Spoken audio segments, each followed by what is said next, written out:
This is the tragic real-life story of the man whose journey became the film Into the Wild. At first, nobody knew who the body belonged to, only that it was that of a young man. He was 5 foot 8 inches tall and weighed only 67 pounds when he died. He had obviously lain there on an abandoned bus in the Alaskan wilderness for days. And although the mystery of the dead hiker's identity would eventually be solved, he would always remain an enigma. Christopher Johnson McCandless was born on February 12, 1968 in El Segundo, California. His parents were Walt and Wilhelmina McCandless, and he had a younger sister called Carine. His father also had 6 other children from a previous marriage, all of whom lived with their mother. When Chris McCandless was about 8 years old, his family moved to Virginia and Washington, D.C. His father was employed by NASA, while his mother worked at an aerospace and defense company.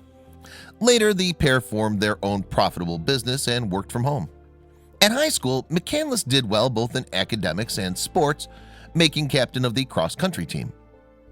McCandless made his first long journey before starting university, touring 10,000 miles in his car with just himself for company. Then, straight after graduating from Emory University with honors, he took to traveling even more earnestly. Giving the bulk of his money away to charity and severing links with his family, the young graduate took odd jobs to subsidize his nomadic way of life. During the early 1990s, McCandless made his way through Arizona and California to South Dakota. By now, he was going by the alias Alexander Supertramp.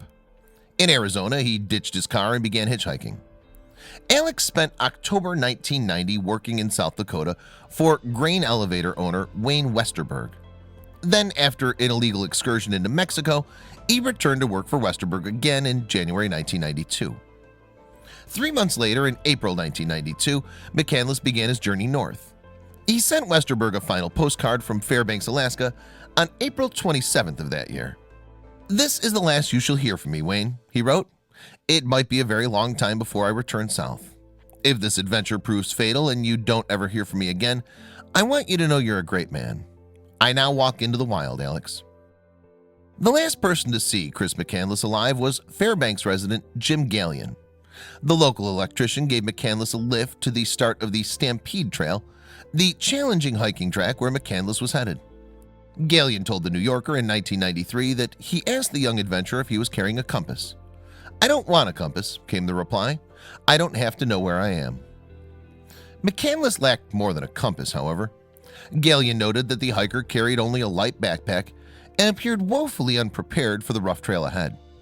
But despite the old man's repeated warnings, McCandless would not be dissuaded.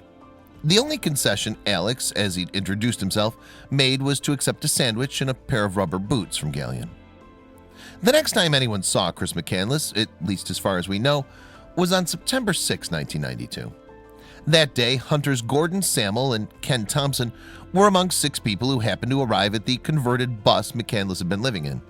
It was parked next to the Stampede Trail near the Denali National Park boundary. On the door of the bus was a note. "SOS, I need your help. I'm injured, near death, and too weak to hike out here." It read, "I am all alone. This is no joke. In the name of God, please remain to save me. I am out collecting berries close by and shall return this evening. Thank you, Chris McCandless. August?" The note, along with the terrible stench, were ominous signs. Through the window, Thompson and Sammel saw a blue sleeping bag on a bunk. I stood on a stump, reached through a back window, and gave the bag a shake. Sammel told John Krakauer, writing for Outside Magazine in 1993. It wasn't until I walked around to the other side and saw a head sticking out that I knew for certain what it was. The following morning, the body of Chris McCandless was airlifted out by helicopter. It had been lying there for about 2.5 weeks. Starvation was considered the most likely cause of death, but the deceased's identity was a mystery. That is, until his last employer, Wayne Westerberg, heard about the dead hiker on a radio broadcast and helped to identify McCandless. One of the first people to be fascinated by the Chris McCandless story was journalist John Krakauer. After writing his article about the tragedy for Outside, he went on to author a best-selling book on the subject. That book, Into the Wild, captured the imagination of millions, and in 2007 it was made into an award-winning Hollywood movie by Sean Penn. Every year now, people from around the globe visit the site where Chris McCandless died. These modern-day pilgrims brave cold river waters and mosquito swarms to leave notes on the dilapidated bus. Moreover, many of them are as unprepared for the hike as McCandless was. Sadly, one visitor from Switzerland drowned in a river while on a trail to the bus. However, not everyone is so admiring. Some Alaskans in particular. He's been glorified in death because he was unprepared, according to Dermot Cole, a columnist for the Fairbanks Daily News Miner. Meanwhile, Craig Medred from the Anchorage Daily News went even further in a 2013 article in which he called McCandless a suicidal narcissist and a bum, thief, and a poacher. Brave adventurer or clueless greenhorn, the debate around McCandless continues. He's had plenty of defenders, among them Sean Penn. I think he did very well by any standard, including Alaskan, the actor and director told Men's Journal in 2012. Krakauer, too, is on McCandless' side. He wasn't incompetent, he wrote in his book. He wouldn't have lasted 113 days if he were. How McCandless supported himself during his time in the wilderness is recorded in his diary. The young man lived on a meager diet of squirrels, birds, and berries.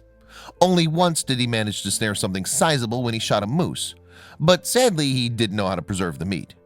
Racked by hunger at one point, he unsuccessfully tried to walk to the highway before returning to the bus to continue his descent into starvation.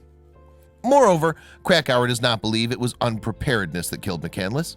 In his book, he speculates that the hapless backpacker was poisoned by the seeds of the wild potato.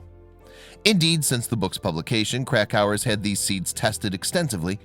Based on the results, the author believes toxins in the seeds, not simply starvation, are likely responsible for McCandless' tragic death. Even if the how of Chris McCandless' death was ever to be agreed upon, the why will always be a puzzle. In 2014, his sister Carine published a book, The Wild Truth, about her brother and their family. In it, she details the abuse she and Chris suffered at the hands of their parents. She thinks this is what drove her sibling to leave home and cut all family ties. Still, she does not blame their parents for his death. I think Chris would have been an adventurer and drawn to nature no matter what, Carine told Outside in 2014. I think it was just innate. There are a lot of people who go off and do extreme adventures, but the difference is that they let someone know where they're going.